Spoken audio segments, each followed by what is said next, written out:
أنفسهم أولئك هم الفاسقون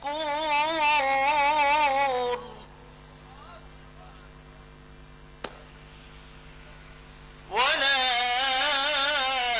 تكونوا كالذين نسوا الله فأنساهم أنفسهم أولئك هم الفاسقون صدق الله العظيم ما شاء الله ما شاء الله الحمد لله الحمد لله ভাই বেস্টটা একটু বাড়ান الحمد لله وكفى وسلام على عباده الذين اصطفى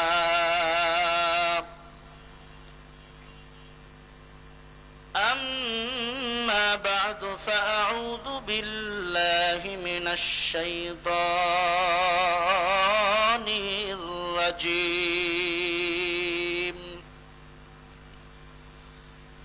بسم الله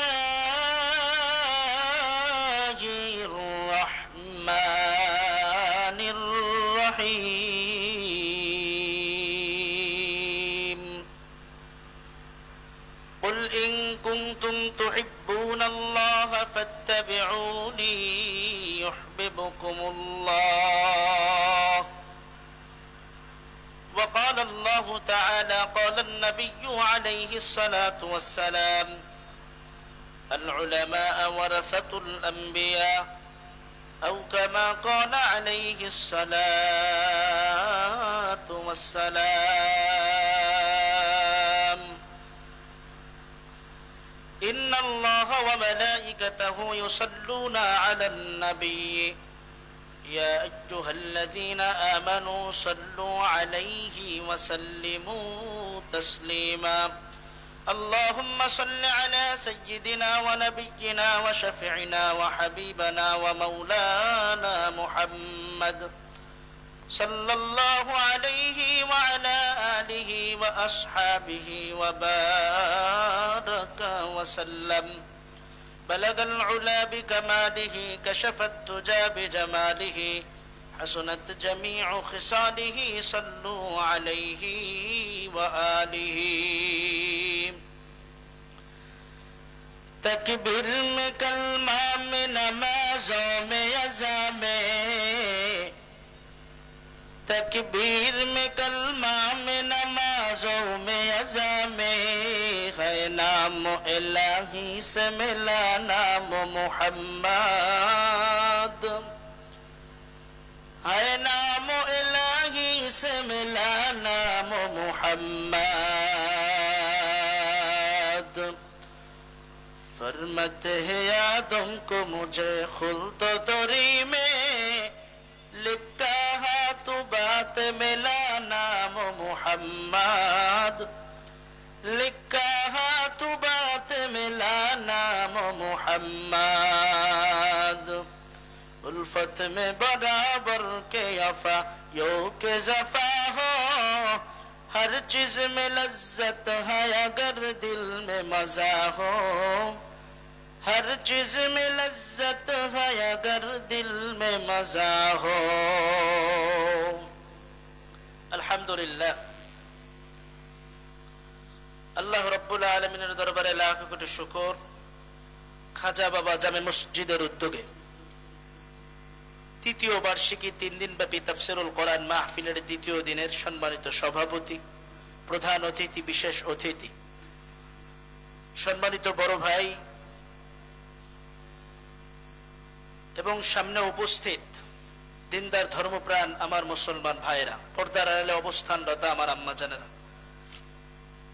সর্বোপরি মহান রব্বুল আলামিনের দরবারে লাখ কোটি শুকর ও সুজুদ যে মহান রব্বুল আলামিন আমাকে এবং আপনাদেরকে এই মহতি মজলিসে আসবার এবং বসবার মতো তৌফিক দান করেছেন এজন্য আমরা সকলে প্রাণ খুলে বলি আলহামদুলিল্লাহ আর জোরে বলি আলহামদুলিল্লাহ আপনারা এই মজলিসে আসতে পেরে খুশি না বেজার সবাই বলেন খুশি না বেজার এটা একটা দামি মজলিস এটা কি মজলিস এটা দামি মজলিস সবাইকে আল্লাহ রাব্বুল আলামিন এই মজলিসে কবুল করেন না। যাকে আল্লাহ তাআলা ভালোবাসেন তাকেই এই ময়দানে কবুল করেন। কথা বলেন ঠিক কিনা? অতএব আপনারা অনেক দামি মানুষ, সোনার মানুষ, আল্লাহ রাব্বুল আলামিন আপনাদেরকে বেশি ভালোবাসেন, এজন্য এই ময়দানে আল্লাহ তাআলা এনেছেন। বলেন না সুবহানাল্লাহ। আল্লাহ রাব্বুল আলামিন বলেন, কুল ইন কুনতুম তুহিব্বুনাল্লাহ,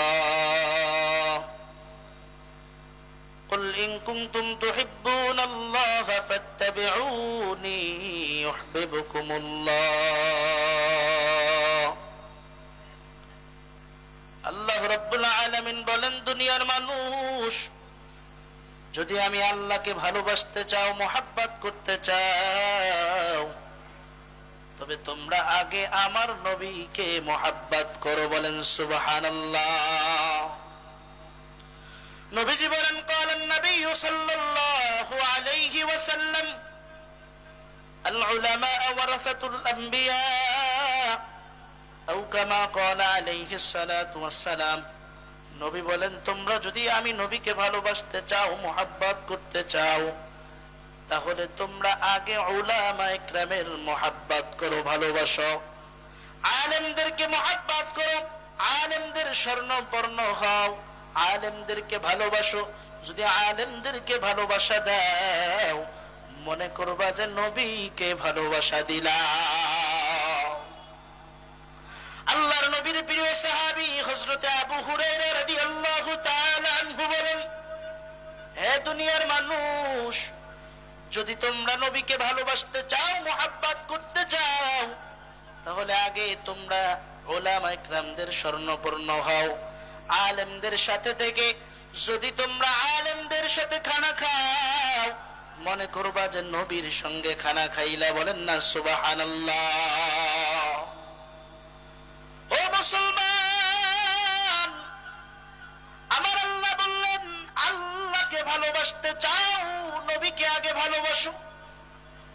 আল্লাহকে ভালোবাসা, যদি তুমি আমি আল্লাহকে ভালোবাসতে চাই, আমার নবীকে আগে ভালোবাসতে হবে। আর নবী বলেন, আলেমদেরকে মোহাব্বত করো, আলেমদেরকে ভালোবাসো। যদি আলেমদেরকে মোহাব্বত করে যদি কবরে আসতে পারো, তোমার জন্য আছে কবরের মধ্যে জান্নাতের বাগান। আর যদি আলেমদেরকে মোহাব্বত না করে কবরের মধ্যে আসো, তোমার কবর হবে জাহান্নামের গর্ত। এজন্য আল্লাহকে ভালোবাসতে হবে। আল্লাহকে ভালোবাসতে হলে নবীর মোহাব্বত করা চাই। কথা বলেন ঠিক কিনা? আল্লাহকে ভালোবাসতে হলে কোরআনের ময়দানে আসা চাই। আল্লাহকে ভালোবাসতে হলে কোরআনের কথা শুনে নবীর মায়ায় পড়া চাই। কথা বলেন ঠিক কিনা? আর যদি আমি আল্লাহকে ভালো না বাসি, নবীকে ভালো না বাসি, আমার মতো কপাল পোড়া এই দুনিয়ায় আর কেউ নাই।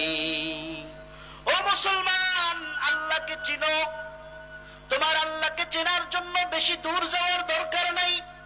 আল্লাহকে পাওয়ার জন্য তোমার বেশি দূর যাওয়ার দরকার নাই। নিজের শরীরের দিকে তাকাও, দেখো তুমি তোমার রবের পরিচয় পাওয়া যাইবা। তোমাকে আমার আল্লাহ রাব্বুল আলামিন সুন্দর সুন্দর দুইটা চক্ষু আল্লাহ তাআলা দান করেছেন। কেন?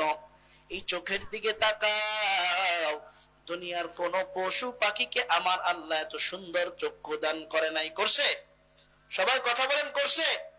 দুনিয়ার কোন পশু পাখিকে আমার আল্লাহ এত সুন্দর চক্ষু দান করে নাই।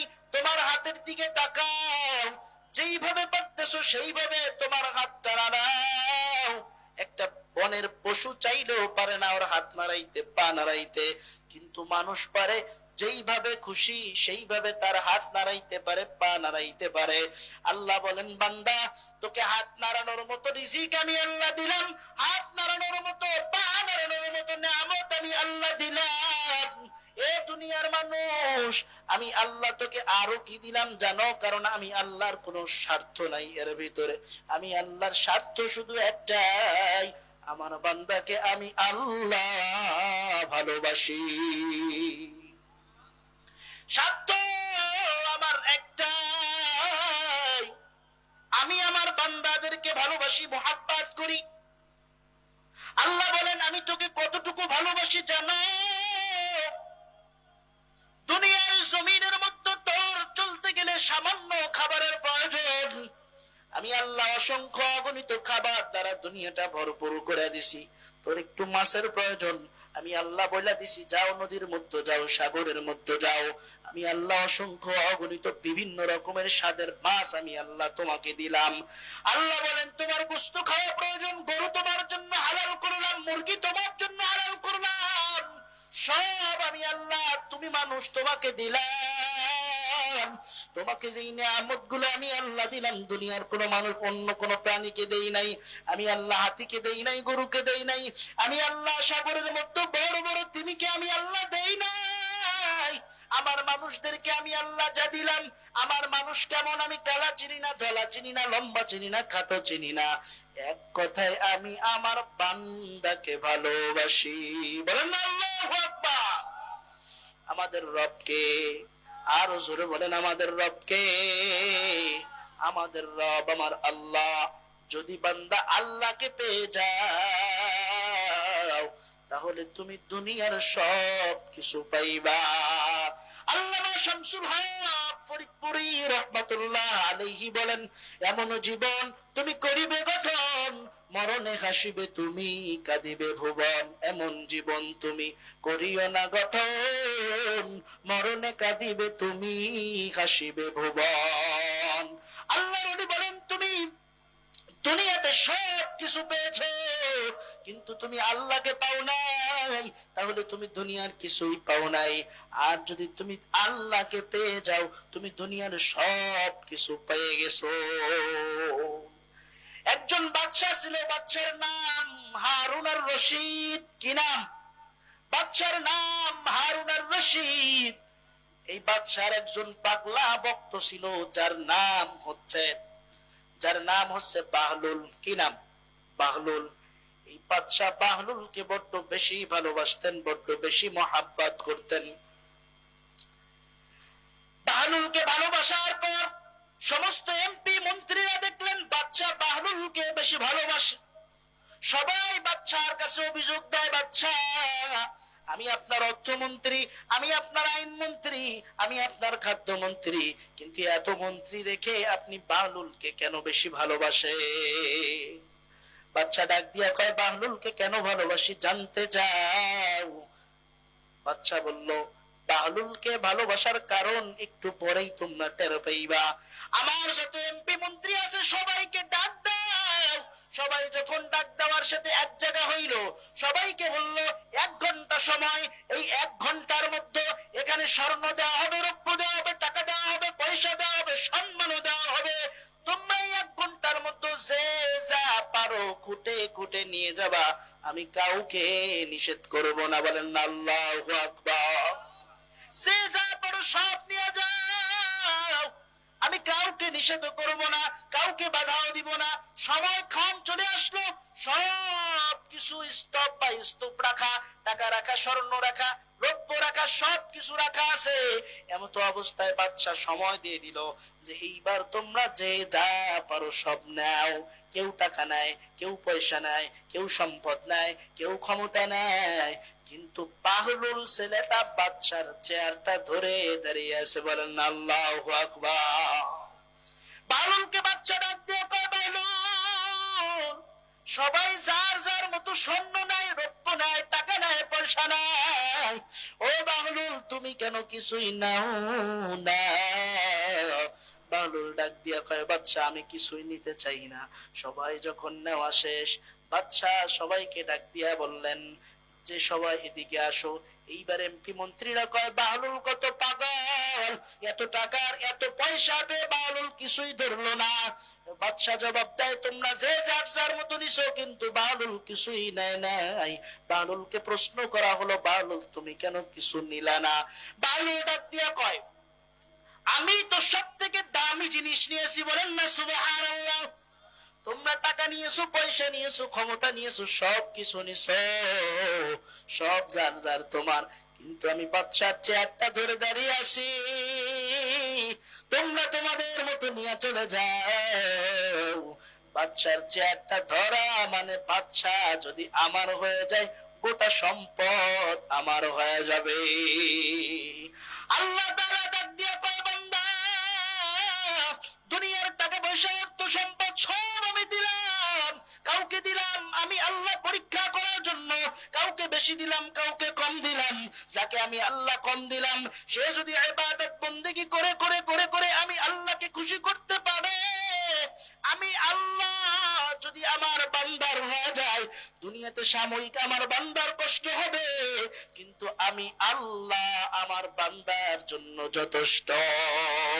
এজন্য থাক দুনিয়ার সব বাড়ি গাড়ি টাকা পয়সা, আমরা ভালোবাসবো একমাত্র আমাদের আল্লাহকে। কাকে ভালোবাসবো?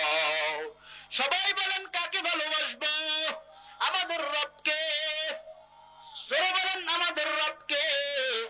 একদল নাস্তিক বারবার প্রশ্ন করে, যাকে দেখি না তাকে মানি না।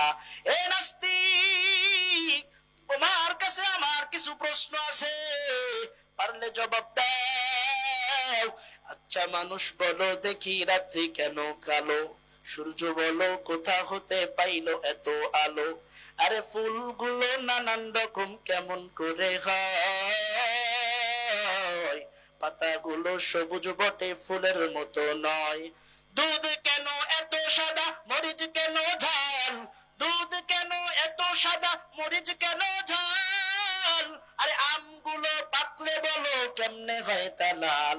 আবার পশু পাখি কয় না কথা, মানুষ কেন কয়? বলো বলো ওহে মানব, এসব কেমন করে হয়? ভাবি সবই মহান প্রভুর দান, নত শিরে সিজদা করো ওহে মুসলমান। আরে ডিমগুলো সব একই রকম, ডিমগুলো সব একই রকম, পার্থক্য নয় মোটে, তবে সাদা কালো বাচ্চাগুলো কেমন করে ফোটে? আমরা সবাই বাস করি এই পৃথিবীর অঙ্গে, হাতের লেখা মুখের চেহারা মেলে না কারোর সঙ্গে, আর মেলে না কলমের সই বুড়ি আঙুলের টিপ। ওরে প্রমাণ হলো মহান আল্লাহ আছেন একজন ঠিক। ও মুসলমান, ভালো করে শুনো, আমার আল্লাহ রব্বুল আলামিন তোমাকে আমাকে কতটুকু ভালোবাসে, মানুষকে কতটুকু ভালোবাসে, জানার দরকার আছে না নাই? সবাই বলেন আছে না নাই? এই মানুষ, তুমি 1 বছর 2 বছর 3 বছর 5 বছর 10 বছর গুনাহের কাজের মধ্যে লিপ্ত আছো, গুনাহ করে যাইতেছো, গুনাহ করে যাইতেছো, তোমার গুনাহের পাহাড় পরিমাণ সমান হয়ে গেছে। আমার আল্লাহ ডাক দিয়া কয়, উদউনি আস্তাজিব লাকুম। এ বান্দা, গুনাহ করছো, গুনাহ করতে করতে করতে করতে পাহাড় সম পরিমাণ করছো। আমি আল্লাহর কাছে পাহাড় সম পরিমাণ গুনাহ করার পর আমি আল্লাহকে একবার শুধু তাহাজ্জুদের মুসল্লায় দাঁড়াইয়া 80 বছরের গুনাহগার যদি আমি আল্লাহকে বলে, আল্লাহ ভুল করছি আর করব না, আমার আল্লাহ ডাক দিয়া কয়, আমি আমার বান্দাকে মাফ করে দিলাম। এ আল্লাহর ভালোবাসা কে কে চাই? জোরে বলেন, 2 হাত দেখা বলেন, আল্লাহ আমাদেরকে আপনি কবুল করে নেন। হাত নামান। ও মুসলমান, আমার আল্লাহ কার চেহারা ভালো, কার চেহারা মন্দ, কে লম্বা, কে খাটো, আমার আল্লাহ কিন্তু এটা দেখেন না।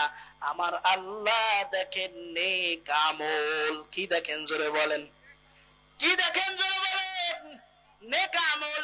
এই দুনিয়ার মানুষ যদি দুনিয়াতে নেক আমল করে করে, তুমি যদি দুনিয়ায় নেক আমল করতে থাকো, শুধু আখিরাত নয়, দুনিয়ার জমিনের মধ্যে তুমি এর সফলতা পাবে। বলেন না সুবহানাল্লাহ। বুখারী শরীফের একটা ঘটনা বর্ণনা হয়েছে, বলবো সংক্ষিপ্ত সময়। বুখারী শরীফের মধ্যে একটা ঘটনা বর্ণনা হয়েছে। 3 জন যুবক বন্ধু, তারা নিজেরা নিয়ত করেছে ঘুরতে যাবে। আমরা আমাদের সমাজে আছে না, যুবক বন্ধুরা একসঙ্গে ঘুরতে যায়। 3 জন যুবক নিয়ত করেছে তারা ঘুরতে যাবে। তারা সবাই যার যার সওয়ার নিয়ে চলে আসলো, টাইম মতো ঘুরতে বের হয়ে গেল। কিছু দূর যাওয়ার পর হঠাৎ একটা মরুভূমির মধ্যে পড়লো।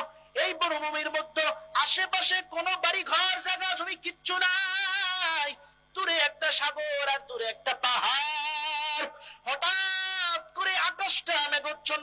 গেছে। আকাশটা মেঘাচ্ছন্ন হওয়ার পর পাহাড়ের ওই সাগরের দিক থেকে ঝড় আরম্ভ হয়েছে, ঝড়ো হাওয়া বাতাস। এদিকে বালুর মধ্যে ঝড় হয়, আবার কিছুক্ষণ পরে বৃষ্টি। তারা চিন্তা করলো আমরা আসছি মনোরঞ্জন করার জন্য, কিন্তু এখন আমাদেরকে মরণ প্রান্তে চলে যাইতে হবে। তার মধ্যে একজন বন্ধু ছিল বুদ্ধিমান, সে বলল দূরে একটা পাহাড় দেখা যায়, চলো আমরা ওই পাহাড়ের মধ্যে যাই, গিয়ে দেখি বাঁচলে বাঁচতে পারি কিনা। তারা তিন বন্ধু মিলে পাহাড়ের মধ্যে গুহার মধ্যে চলে গেল। হঠাৎ করে বাতাস এবং বৃষ্টির সমন্বয়ে চাপে পাথরের মুখটা বড় একটা পাথর দ্বারা বন্ধ হয়ে গেছে। ওরা চিন্তা করলো আহারে, এসেছিলাম ঘোরার জন্য, বাঁচার জন্য, এখন দেখি যাও বাঁচতাম, এখন বাঁচার কোনো লাইন নাই। আচ্ছা এবার আপনাদের কাছে আমার প্রশ্ন, এই বিপদ থেকে কে বাঁচানোর মালিক? সবাই বলেন কে বাঁচানোর মালিক? সেই আল্লাহ আছে না নাই? বলেন আছে না নাই? ফেরাউনকে যেই আল্লাহ চুবাইয়া চুবাইয়া মারছে, সেই আল্লাহ আছে না নাই? স্বৈরাচারকে যে পিছনের দরজা দিয়ে পালাইতে বাধ্য করছে, সেই আল্লাহ আছে না নাই? ও মুসলমান, তিন যুবক বন্ধু মিলে চিন্তা করতেছে আহারে কি করার, এখন কি করা যায়। ছোট বন্ধুটা ডাক দিয়া কয় বন্ধু আমার কাছে একটা উপায় আছে, যদি মানতে পারো হয়তো বাঁচতে পারবা। বললো কি উপায়? এখন তো বাঁচার দরকার। বলে আমি শুনছি আল্লাহর ওয়াস্তে তাকওয়া অনুযায়ী যদি কোনো নেক আমল আল্লাহর জন্য করা হয়, ওই নেক আমলের বিনিময়ে আল্লাহ বাঁচায় দেয়। ঠিক আছে, কি করা যায়? অন্ধকার, আলো নাই, বাতাস নাই, তুমি তোমার জীবনের সবচেয়ে ভালো কাম কি করছো, এইটার বিনিময়ে আল্লাহর কাছে দোয়া চাও। প্রথম বন্ধু হাঁটু করা দিয়ে বসে গেছে, বসে আল্লাহর কাছে দোয়া করতেছে, দয়ার মালিক, জীবনে তেমন কোনো ভালো কাজ করি নাই, কিন্তু একটা কাজ আমার জীবনে ভালো আছে। ও দয়ার আল্লাহ, ভালো কাজ, আমি বাজারে গিয়ে গিয়ে দুধ বিক্রি করতাম। দুধ বিক্রি করার পর অবশিষ্ট যতটুকু দুধ থাকতো, এই দুধটুকু বাসায় এনে আমি আমার আম্মা আব্বাকে খাওয়াইতাম, তারপর ঘুম পড়াইতাম। আল্লাহ একদিন এসে দেখি আমার আব্বা আম্মা ঘুমিয়ে গেছে, তারা ঘুম পড়ে গেছে। তাদেরকে উঠানোর চেষ্টাও আমি করি নাই যে তারা কষ্ট পাবে। তাদেরকে না উঠাইয়া তাদেরকে তাদের মাথার সামনে দুধের গ্লাসটা নিয়ে দাঁড়িয়ে আছি, কখন তাদের ঘুম ভাঙবে, কখন আমি দুধ পান করাবো। বলেন না আল্লাহ। ও মুসলমান যুবক আল্লাহর কাছে দোয়া করতেছে, আল্লাহ আমার আব্বা আম্মা যখন ঘুম থেকে উঠছে, ঘুম থেকে উঠে দেখে আমি দাঁড়িয়ে আছি, আমার হাতের মধ্যে দুধের গিলাস, ওই দুধের গ্লাসটা দেখে বললো আব্বা তুমি কি ঘুমাও নাই? বলে আব্বু আম্মা আপনারা দুধ না খেয়ে ঘুমিয়ে পড়েছেন। ঘুমাই নাই, এই যে দুধ খান এরপর আমি ঘুমাবো। ও আল্লাহ, সেই দিন আমি আমার আব্বা আম্মাকে দুধ পান করাইছিলাম একমাত্র আপনার রাজি এবং খুশির জন্য। ওরে দয়ার মালিক, আমার এই কাজটা যদি আপনার কাছে ভালো লেগে থাকে, আয় আল্লাহ মেহেরবানি করে আজকের এই বিপদ থেকে আমাদেরকে রক্ষা করেন। সঙ্গে সঙ্গে পাথরের 1/3 ফাঁকা হয়ে গেছে। পাথরের 1/3 ফাঁকা হয়ে গেছে, বাকি আছে কয়জন? সবাই বলেন কয়জন? দুই বন্ধু। দ্বিতীয় বন্ধু হাঁটু করা দিয়ে বসে গেছে। আরে দয়ার মালিক, আমার জীবনে তেমন কোনো ভালো কাজ নাই, তবে একটা কাজ আমার জীবনে ভালো আমার কাজ করেছি আমার মনে আছে। আমার একটা চাচাতো বোন ছিল, সুন্দরী, রূপবতী আর গুণবতী। আমি আমার এই চাচাতো বোনটাকে বেশি ভালোবাসতাম, আমি আমার চাচাতো বোনটাকে বেশি মহাব্বত করতাম, ওকে আমি কাছে পাইতে চাইতাম। আমাকে একদিন শর্ত দিল, যদি তুমি 2000 স্বর্ণ মুদ্রা আমাকে এনে দিতে পারো, আমি তোমার বিছানায় যাব। বলেন নাউজুবিল্লাহ। বোনের প্রেমে মুগ্ধ হয়ে আমি 2000 স্বর্ণ মুদ্রা খোঁজার জন্য বাইরের একটা দেশে চলে গেলাম।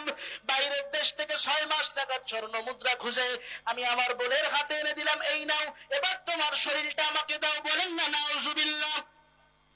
আমি আর আমার বোন একটা ফাঁকা মরুভূমির মধ্যে একটা ঘরের মধ্যে চলে যাই। আমার বোন শরীর থেকে কাপড়গুলা বিবস্ত্র করে, হঠাৎ করে আমার মনের মধ্যে একটা খটকা মেরে দিল। আমার বোন ডাক দিয়া কয়, ভাই ইত্তাকিল্লাহ, আল্লাহকে ভয় করো। দুনিয়ার পৃথিবীর কোন মানুষ দেখে না, কিন্তু দেখেন কে? অপরাধ করার সময় দেখেন কে? ছাত্রদেরকে গুলি করে হত্যা করার সময় দেখেছেন কে? দুনিয়ার মানুষ অপরাধ করে কেউ দুনিয়ায় টিকতে পারে? যে কথা বলতেছিলাম, যখন বলল ভাই ইত্তাকিল্লাহ, আল্লাহকে ভয় করো, সঙ্গে সঙ্গে আমার মনের মধ্যে আমার মালিকের ভয়, অন্তরের মধ্যে মালিকের ভয় চলে আসছে। আরে কি করতেছি ও দয়ার আল্লাহ, ওই সময় আমি ওই মুহূর্তে ওই অবস্থায় ফেরত এসেছি। আয় আল্লাহ, এই নেক আমলটা একমাত্র আপনার জন্য করছি, যদি এই নেক আমলটা পছন্দ হয়, এর বিনিময় আপনি আমাদেরকে মাফ করে দেন। সঙ্গে সঙ্গে পাথরটা আর একটু ফাঁকা হয়ে গেল। তৃতীয় বন্ধু হাঁটু গেড়া দিয়ে বসছে, আল্লাহর কাছে দোয়া করতেছে, মালিক আমার জীবনে তেমন কোনো ভালো কাজ নাই, তবে একটা কাজ ভালো আছে। যেই কাজটা আমি অনেক ছাগল চড়াইতাম, মেশকর চড়াইতাম, আমি অনেক বকরি চড়াইতাম। এই বকরিগুলা অনেক মানুষজন আমার আন্ডারে থাকতো। এই মানুষগুলা আমি একদিন চিন্তা করলাম, আমি আর ব্যবসা করব না, চাকরি করব না, সব মানুষদেরকে বেতন দিয়ে তাড়িয়ে দিব, সব মানুষদেরকে বেতন দিয়ে দিব। এই কথা যখন চিন্তা করলো, বেতন দেওয়ার কথা চিন্তা করার পর সবাইকে বেতন দিয়ে বিদায় করে দিল। একজন ব্যক্তিকে বেতন দিতে পারে নাই। ওই ব্যক্তি উধাও, কোথাও নাই। হঠাৎ করে ওই ব্যক্তি, একদিনের জন্য ওই ব্যক্তির সাথে দেখা, যে মালিক আপনার কাছে আমি 500 টাকা পাইতাম, আমার ওই 500 টাকা ফেরত দেন। ওই কর্মচারীর টাকা দিয়ে আমি আরো ছাগল কিনেছিলাম, আরো ছাগল কেনার পর সবগুলা দিয়ে বকরি হয়েছে। বলেন না আল্লাহু আকবার। আমি এই কর্মচারীকে বলেছি, এখানে যত ছাগল আছে সব তোমার। বলেন না আল্লাহু আকবার। ওই কর্মচারী খুশি হয়ে গেছে। কথা সংক্ষিপ্ত, কর্মচারী খুশি হয়ে গেছে।